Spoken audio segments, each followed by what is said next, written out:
Had some humdingers in this piece. I'm going to read one of them, okay? I could have chosen a lot. Sure. Here's one. College is where many young people learn that socialism means free stuff.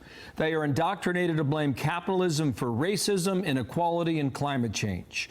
Unlike the older generations, they grew up after the end of the Cold War and have no memory of the atrocities committed by the Soviet Union, Maoist China, and other socialist regimes. Maybe they'll see socialism in action in New York. Go ahead and explain yourself, okay, when you call them the useful idiot generation.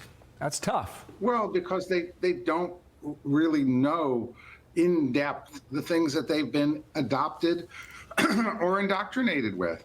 I think that they have been taught to blame capitalism. You look at young people, close to 40% of young people now favor socialism over capitalism. What does that mean to them?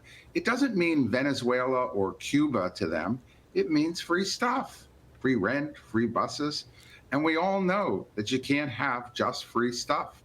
That never works. It always deteriorates. Okay, so but they you don't blame, have any history or knowledge. Yeah, you blame news feeds. You blame that they're getting the news from TikTok and Facebook. I think they'd probably take exception to that. Maybe you blame a lack of religion. Go ahead and explain that. What do you see there? Well, kind of look at all these trends that come together. Lack of religion and belief in patriotism, American values, belief that socialism, not capitalism, is the answer, and capitalism, it is really the problem here. The social media flood, particularly TikTok, which is, after all, still owned by the Chinese, that is really getting directly to our young people.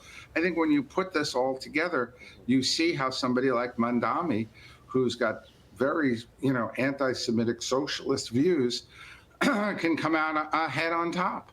Okay, so we'll see.